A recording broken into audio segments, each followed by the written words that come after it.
Muy bien, saludos, buenas noches, Dios les bendiga, gracias damos a Dios por esta oportunidad que me brinda a mí de poder compartir esta clase eh, de la palabra de Dios, el cual considero que es un tema interesante porque no solamente los jóvenes, sino también incluso muchos cristianos, muchos adultos y también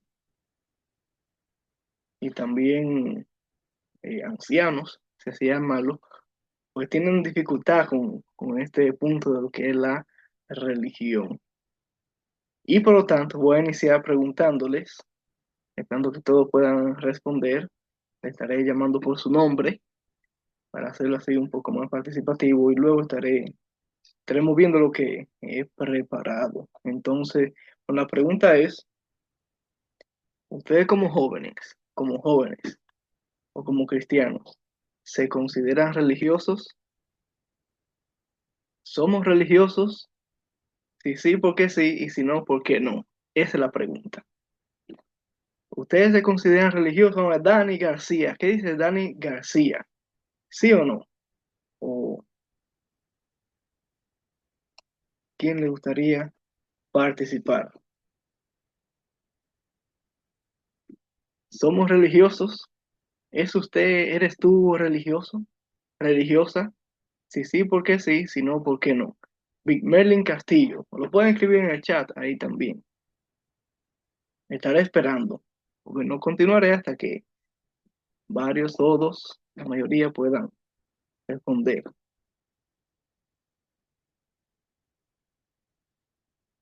Lina Saldaña, ¿eres tú religiosa, te consideras religiosa? Si sí, ¿por qué sí? Si no, ¿por qué no? Pueden abrir su micrófono confiadamente, están desbloqueados. Jonathan Palacio, ¿te consideras religioso? Eugenio, ¿te consideras religioso? Adelante, Jonathan. Hola, buenas noches, hermanos. Un gusto estar nuevamente con ustedes.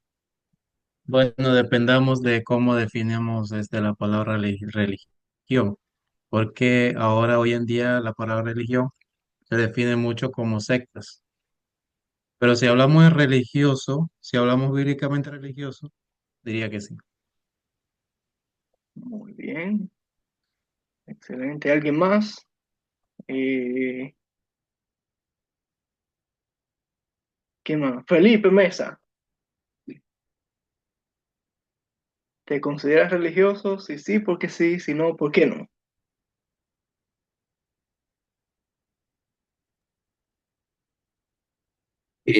Bueno, hermano, noches. ¿Me escuchan? Sí,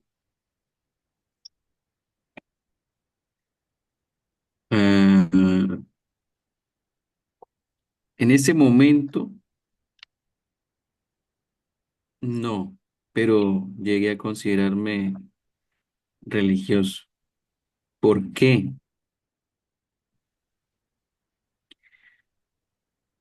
Mm, Porque tomé las cosas de pronto como algo rutinario y no como algo más personal con Dios. Eso sería, hermano. ok, muy bien, interesante. ¿Alguien más? Bienvenido a los que se van integrando. La pregunta es, a ver, ¿quién más? Adelante, Hermano, Eugenio. sé que la palabra de Dios dice que si alguno hable, hable conforme a la palabra de Dios. Según la palabra de Dios, dice la palabra en Santiago que la religión pura y sin mácula delante de Dios es hacer obras. Pero menciona algunas ahí como visitar a la huérfana, viuda, pero al final dice guardarse sin mancha del mundo. En cierto punto, si yo me estoy guardando como hijo de Dios, sin mancha delante de Dios, tratando de llevar esa vida cristiana, sí es ser religioso, pero si no lo estoy haciendo, no ser religioso. Pero sí puedo decir que estoy tratando de mantener la religión, religioso, mantenerse sin mancha, ¿no? Muy bien.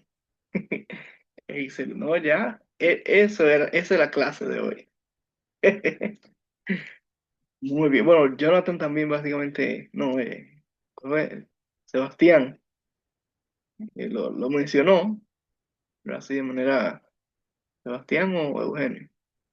No hay que confundir los nombres. Pero sí, fue mencionado, sí, de manera general, en base a la palabra de Dios, pero sí también, eh, dependiendo del concepto que tengan las personas, pues así las personas se van a autoidentificar o no como religiosos. Pero muy bien, yo pienso que hasta aquí está bien por cuanto se mencionó uno de los versículos que es importante para el análisis de esto, del joven y la religión. Y vamos a seguir hablando sobre este tema, viendo la pregunta de qué es la religión. Bueno, el término religión o religioso se ha tergiversado y por lo tanto se le ha dado una connotación negativa. Por eso muchas personas llegan a decir que no son religiosos, porque piensan que serán como sectarios o alguna denominación o un fanático o, o como dicen en el mundo, ¿verdad? Que no son de ninguna religión, pero creen en Dios, lo cual sabemos que no es lo que enseña la palabra de Dios. Ahora, si ustedes buscan ahí en internet qué es religión, generalmente le va a aparecer conjunto de creencias religiosas, normas de comportamiento y de ceremonias de oración o sacrificios que son propias de un determinado grupo y con las que el creyente reconoce una relación con la divinidad, ya sea un dios o varios dioses. Eso es lo que aparece en internet. Ahora, el significado de la palabra religión tiene, vamos a decir, diversas interpretaciones etimológicas.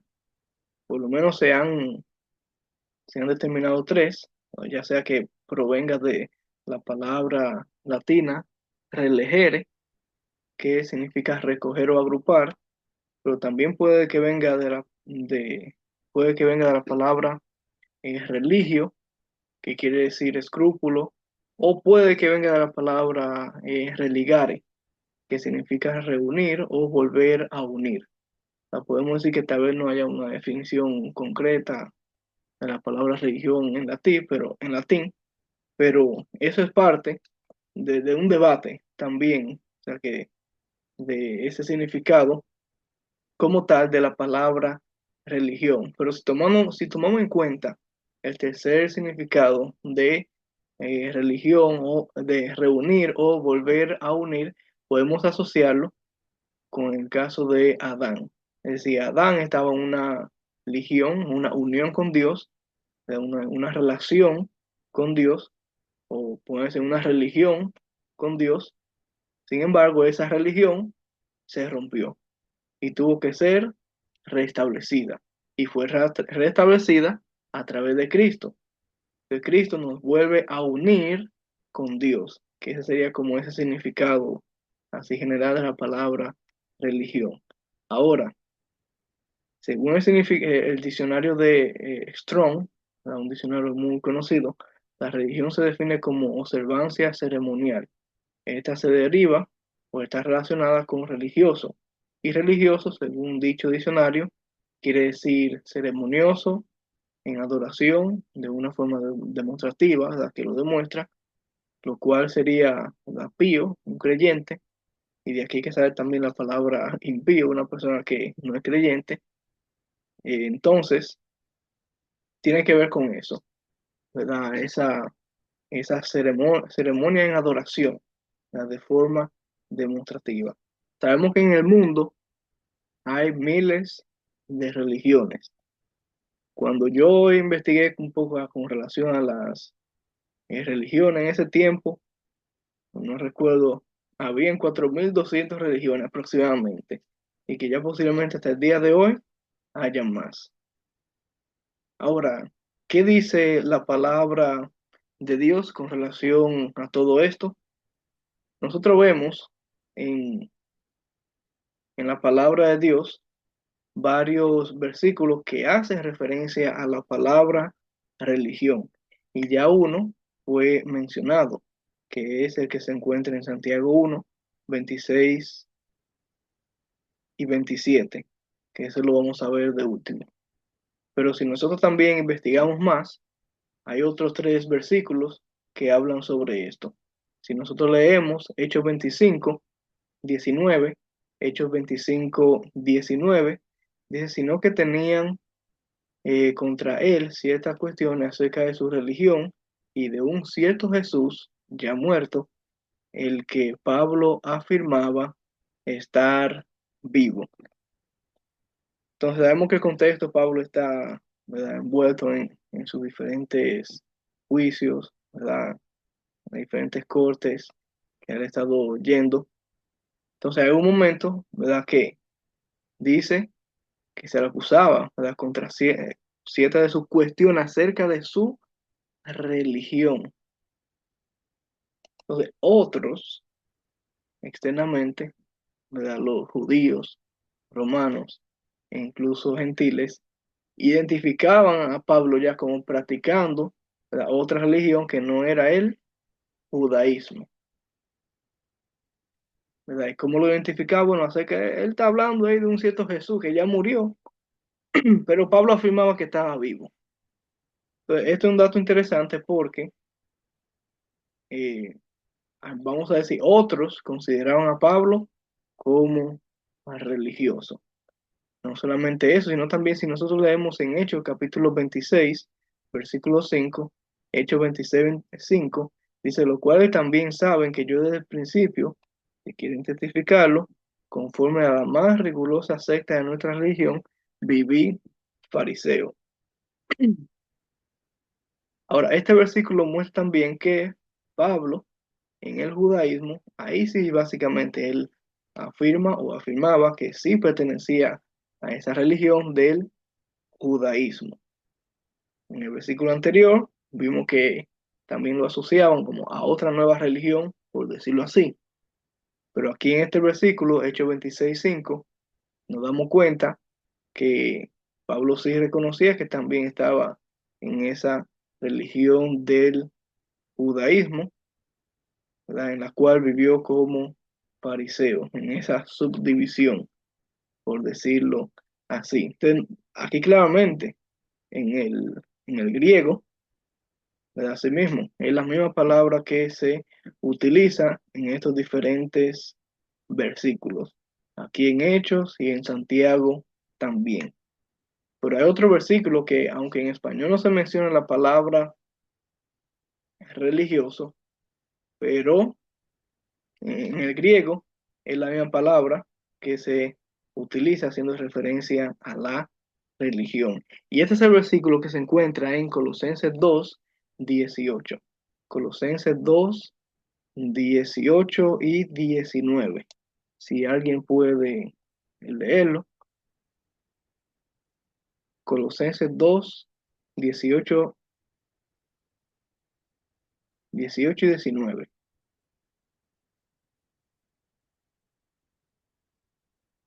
Puede abrir su micrófono y dar lectura.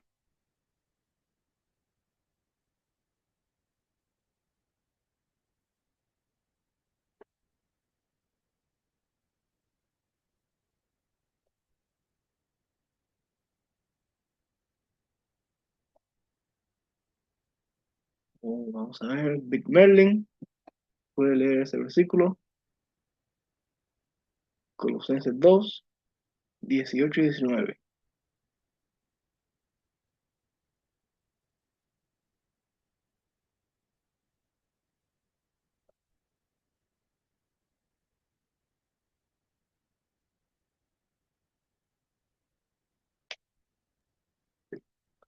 Adelante, Sebastián Ábrego.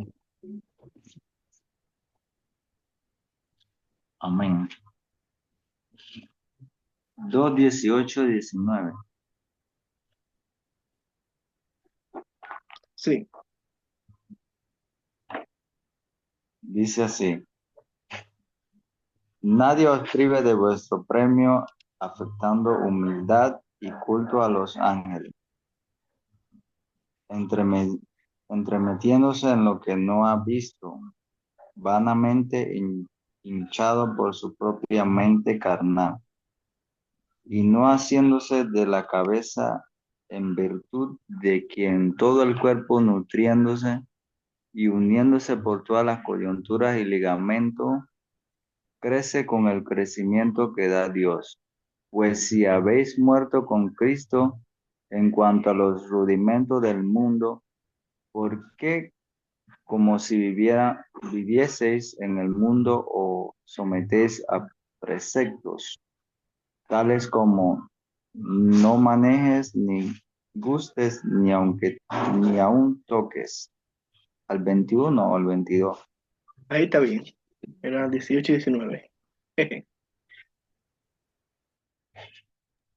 Muy bien, muchas gracias. Entonces, volviendo ahí en el versículo 18, la que dice, nadie os prive de vuestro premio, afectando unidad y culto a los ángeles. La palabra culto ahí que se utiliza es básicamente la palabra religión, que es la misma que traduce en el diccionario Strong, ¿verdad? O observancia ceremonial. Es decir, ¿verdad? Una persona que hace una ceremonia en forma de adoración, de forma demostrativa, ¿verdad? Hacia Dios, hacia la divinidad. Bueno, en este contexto, obviamente, tal parece que los de Colosa, los hermanos en Colosa, pues como que se estaban alejando y ahí practicando como el culto a los ángeles en vez del culto a Dios.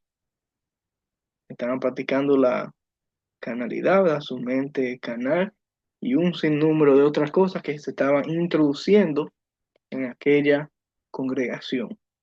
Pero vamos al punto, lo que destacamos es que se utiliza aquí la palabra culto a los ángeles haciendo referencia como religión, hacer religioso, hacer algo ceremonioso a los ángeles.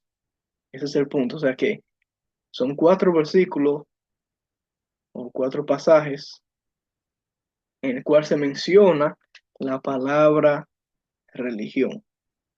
Esto es básicamente para mostrar que sí aparece varias veces la palabra religión en la palabra de Dios. Pero la más importante es la que se menciona en Santiago 1, 26 y 27. Santiago 1, 26 y 27, que dice, si alguno se cree religioso entre vosotros y no refrena su lengua, sino que, sino que engaña a su corazón, la religión del tal es vana. La religión pura y sin mácula delante de Dios el Padre es esta: visitar a los huérfanos y a las viudas en sus tribulaciones y guardarse sin mancha del mundo. Qué bonito es ese versículo. ¿Qué le parece? Entonces, este que vamos a analizar ya en el tiempo que resta, ¿verdad? Para básicamente, para nosotros como jóvenes adultos, ¿verdad? Que si alguno piensa que no es religioso, porque pueda considerar y que analicemos juntos este versículo y que no se deje intimidar por nadie ahí en el mundo. Porque les cuento, obviamente una persona pues estaba alegando que no es religioso y yo le estaba mostrando este versículo y yo le pregunto, bueno, ¿usted se esfuerza por cumplir esto que está aquí? Y dice, sí, usted no debe negar que es religioso de una u otra forma. Y es penoso que uno le presenta lo que dice la palabra de Dios y aún así lo que dice la palabra de Dios no lo aceptan. Más bien van por su propia convicción, su propia opinión, en lo cual hay peligro. Entonces, no se trata de cómo lo defina el mundo o muchas personas que de hecho así es, muchos no se consideran religiosos por cuanto lo relacionan, ¿verdad?, con sectas, denominaciones, como si no fueran parte de la iglesia, pero no debe ser así. Aunque sabemos que en parte es así, por cuanto sí, hay muchas religiones, pero debemos procurar de estar, como dice aquí, la verdadera, la religión pura de Dios. Es decir, debemos procurar ser verdaderos religiosos, no conforme a nuestras opiniones, sino conforme a lo que dice la palabra de Dios. Entonces, nuevamente este versículo Santiago 1, 26 y 27 dice, si alguno se cree religioso entre vosotros y no refrena su lengua, sino que engaña su corazón, la religión del tal es vana. La religión pura y sin mácula delante de Dios del Padre es esta, visitar a los enfermos, a los huérfanos y a las viudas en sus tribulaciones y guardarse sin mancha del mundo. Aquí podemos encontrar la falsa religión y la verdadera religión, el religioso falso y el religioso verdadero. ¿Cuáles son las características de un falso religioso? Lo dice ahí en el versículo, que no refrena su lengua, se engaña a sí mismo en su corazón y que tiene una religión vana, es decir, vacía, sin fruto. Ahora, ¿cuáles son las características de un verdadero religioso? Todo lo contrario, ¿verdad? Que vimos en el versículo 27. Es decir, un verdadero religioso refrena su lengua, no se engaña a sí mismo y su religión no es vana. ¿Y qué más dice que hace? Visita a los huérfanos, a las huérfanas y a las viudas en sus tribulaciones. Además, se guarda sin mancha del mundo. Ahora, si usted no hace ninguna de estas cosas, bueno, pues usted no está dentro de la categoría. Pero si usted considera que ha practicado todo esto, sin duda alguna usted es un religioso. Lo que hay que procurar es que uno lo haga de la forma verdadera, como encontramos esa mención allí en Juan 4, la que Dios busca verdaderos adoradores que le adoren en espíritu y en verdad. Ahora, cuando nosotros leemos este versículo, algunos quisieran como limitarse. No se limita solamente a esto, ¿verdad? Para yo practicar la verdadera religión, no simplemente se limita a visitar los huérfanos, las viudas en sus tribulaciones y guardarse sin mancha del mundo. Hay muchísimas otras cosas más que sabemos que están relacionadas a ello. ¿Ustedes creen que un verdadero religioso se limita a estas cosas? De ninguna manera. Es decir, que incluye más cosas que el cristiano debe hacer.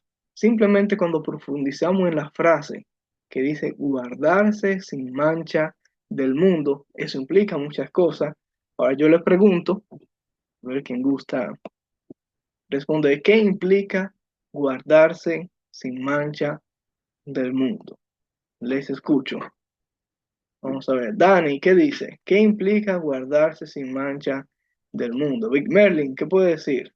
Felipe, eh, Sebastián, ¿qué implica guardarse sin mancha del mundo?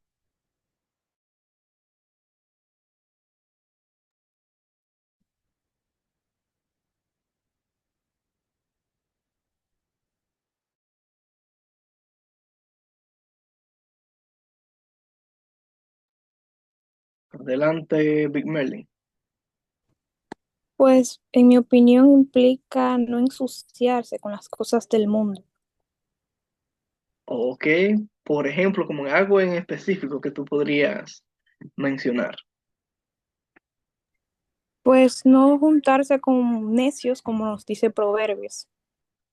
Muy bien, ese es un ejemplo excelente, ciertamente. Así es. No andar en silla de escarnecedores, tener cuidado con la persona, como dice, ¿verdad? Que el que se hace amigo del mundo se constituye enemigo de Dios. No amar al mundo ni las cosas que hay en el mundo, porque el mundo pasa y sus deseos, pero la palabra de Dios permanece para siempre. ¿Quién más? ¿Quién más? ¿Qué implica, ¿verdad? Guardarse sin mancha del mundo? Y si puede dar ejemplo.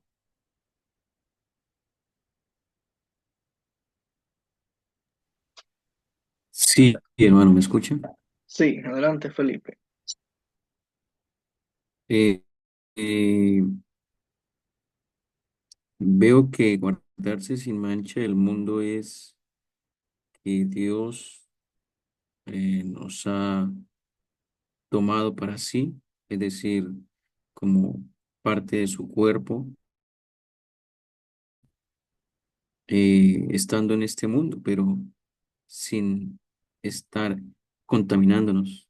Es decir, como ejemplo, em, practicando actos que van en contra de Dios. Eh, Sería eso, mi hermano. Amén, amén. Así mismo, esos conceptos teológicos que habla la palabra de Dios. O sea, estamos en este mundo, pero no somos de este mundo. Por lo tanto, nos guardamos, ¿verdad? Haciendo cosas que le agradan al Señor. Muy bien. ¿Alguien más?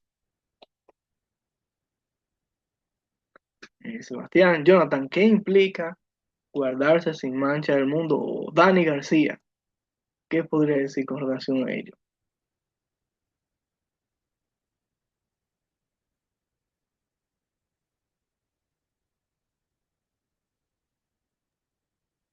Ahora, sí, lo que puedo ver acá en este versículo, bueno, con el contexto anterior sabemos que está hablando de un problema que está sucediendo. Y pues el versículo en sí es como que una diatriba, se conoce como diatriba, algo, un amigo imaginario. Entonces, cuando él dice de que guardarse sin mancha del mundo, claramente que un verdadero adorador, que significa religión, que es un verdadero adorador, se guarde ciertas cosas. Vemos eso de parte de un discípulo.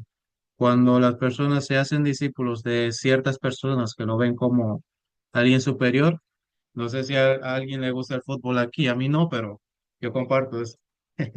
Han visto a los grandes jugadores de fútbol y se preguntan qué hacen para llegar a ese lugar, cómo hacen, qué comen, cuánto tiempo llevan para trabajar. Entonces, al guardarnos sin mancha es ciertamente como esto, procurar hacer lo bueno. Y él menciona cualidades que debe hacer un verdadero adorador, visitar a los huérfanos y cosas como podemos ver que en el contexto que se debe entender ciertamente. Y pues es un dominio propio también, hablando de que aquel verdadero adorador se refrena su lengua, aquel verdadero adorador no se engaña a sí mismo diciendo que su religión o su adoración es buena y más bien se engaña a sí mismo, sino que su relación tiene que guardar sin mancha, o sea que es pura, es algo que no se puede manchar. Y esto va con lo que el versículo anterior habla sobre el hombre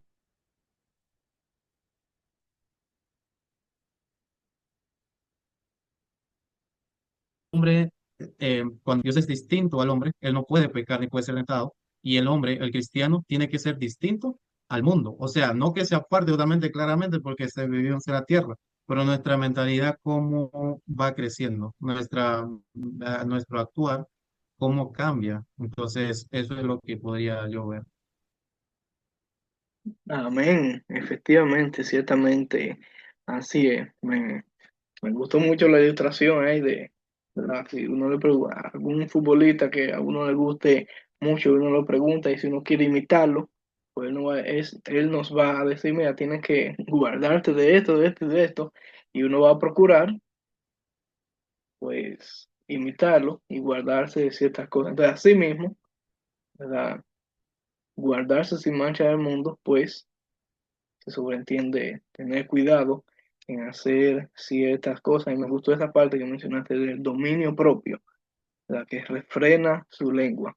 Y asimismo, el contexto también habla de todo eso, de de la humildad, el hecho de también hacer hacedores de la palabra de Dios y no tan solamente oidores, porque se repite esa parte ahí en el versículo 22 de engañándoos a vosotros mismos. O sea que ahí vemos todo eso, vemos eh, cualidades de un verdadero adorador.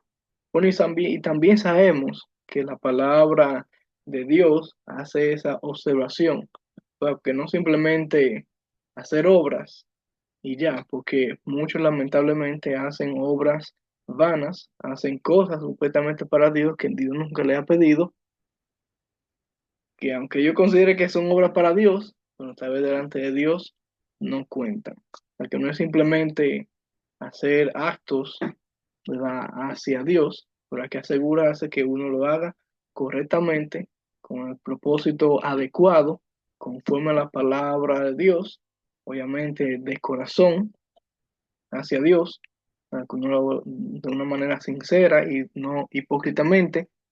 O sea, todo eso influye. Y que en la palabra de Dios vemos una cosa como la otra. Recordamos que, como dice la palabra de Dios, obediencia quiero y no sacrificio, ¿verdad? Porque sabemos que el pueblo de Israel en un tiempo pensaba que por sus muchos sacrificios que hacía a Dios, o sea, que era parte de la obediencia, pero su mentalidad y su corazón estaban alejados de Dios. O sea que sí, la palabra de Dios nos muestra ese, ese balance, ¿verdad? Las dos cosas. O sea que hay muchos que hacen muchas cosas para Dios y aún así no son verdaderos religiosos. Y otros, ¿verdad?, que se consideran que son verdaderos religiosos, pero no hacen nada para Dios. Entonces es penoso cuando vemos estos casos, incluso dentro de nuestras congregaciones, que vemos a hermanos y hermanas que fielmente están ahí todos los domingos, pero no vemos que se involucran, no vemos que participan, no vemos que predican así de manera personal, que buscan almas para Cristo, y no vemos su funcionamiento en ellos. Entonces, gracias por mencionar todas aquellas cosas que implican guardarse sin mancha del mundo. Y asimismo yo agregaría otras cosas más, por cuanto no se limita a estas tres que menciono en este versículo, sino que hay muchas cosas más, ¿verdad? Por ejemplo, en Primera de Juan 5:21 dice, guardaos de los ídolos. Imagínense, y si nosotros abundamos ahí, ¿verdad? Que los ídolos no solamente van de adorar figuras e imágenes literales, sino que también todo aquello o aquel que ocupa la posición de Dios y que uno le rinda, ¿verdad?, cierta adoración, y así, pues eso también se contaría como idolatría. La avaricia, que dicen Colosenses que también es eh, idolatría, o la codicia, que también es idolatría, y así muchas formas de idolatría podemos encontrar en la palabra de Dios. Aquello incluso que uno le dedica más tiempo que a Dios, eso también puede ser considerado idolatría. Ahora, cuando nosotros nos guardamos de la idolatría, entonces nos estamos guardando, ¿verdad?, sin mancha del mundo. Y también el ejemplo máximo de Jesús con relación a la oración. Jesús mismo se apartaba para orar, así también nosotros, apartándonos, sacando momentos para Dios, para orar. Eso también implica el hecho de guardarse sin mancha del mundo. Y me gusta también el tema de la oración, por cuanto Jesucristo dijo en Lucas 17, ¿verdad?, que les refirió, ¿verdad? Lucas escribe que Jesucristo les refirió una parábola con relación a la necesidad de orar. Y me llama la atención esa frase, necesidad de orar. Si Lucas reconoce, ¿verdad?, que Jesucristo hablaba sobre esa necesidad de orar, es decir, que la oración es necesaria, y si es una necesidad, es indispensable para la vida del cristiano. Por lo tanto, el cristiano que no ora o se está muriendo o está muerto espiritualmente hablando. Y sí, aunque no lo crean, un cristiano puede morir espiritualmente. Por eso Pablo en Efesios le dice, despiértate, tú que duermes, despiértate de entre los muertos y te alumbrará Cristo. O sea, y si lo relacionamos esto con la oración, entonces efectivamente la oración es una necesidad, así como aquellas necesidades fisiológicas o biológicas. Pero si no comemos, con el tiempo moriremos. Si no respiramos, a los segundos, varios minutos, moriremos. Y así mismo con la oración. Debemos estar en constante oración con Dios, y cuando estamos en constante oración con Dios, entonces eso indudablemente será un indicativo de que nos estamos guardando sin mancha del mundo. No solamente eso, sino el hecho de estar cantando para el Señor, predicar la palabra de Dios, ayudar o servir a otros. Y ahí recordamos la historia del buen samaritano, de cómo ese samaritano pues ayudó a aquella persona que estaba como medio muerta.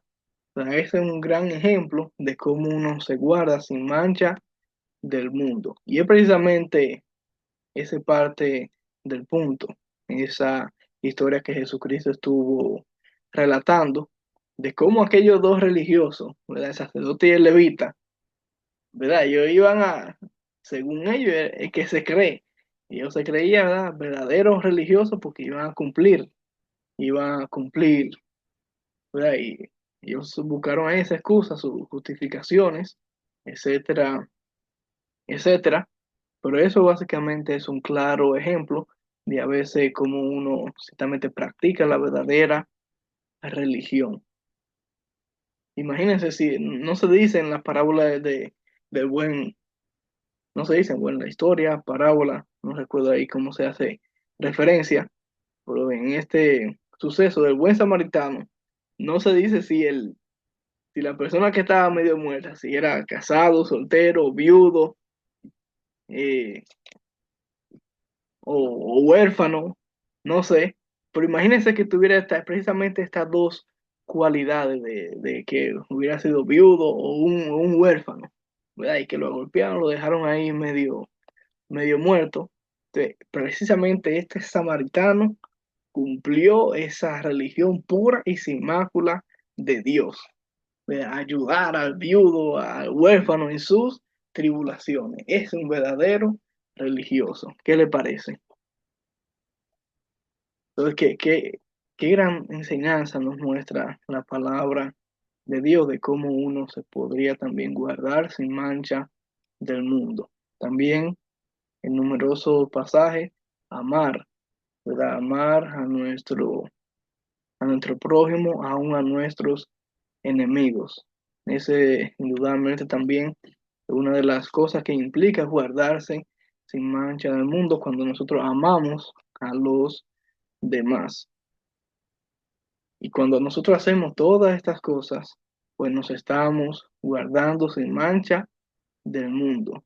Dios quiere que seamos verdaderos adoradores, ¿verdad? Según lo que menciona Juan 4:24, que básicamente sería lo mismo que verdaderos religiosos, ¿verdad? Un joven y la religión pues deben estar unidos. En el mundo hay muchos religiosos, pero Dios quiere que seamos verdaderos religiosos. Entonces hemos visto este tema, el joven y la religión. Estuvimos analizando el significado de la religión, que pueden variar de acuerdo a su raíz, pero vamos a ver si nos quedamos con esa parte que podría significar, ¿verdad? Reunir o volver a unir, y que eso es lo que Dios quiere con todos aquellos que están alejados, a volverlos a unir con Dios. Estuvimos analizando varios pasajes donde se menciona la palabra religión,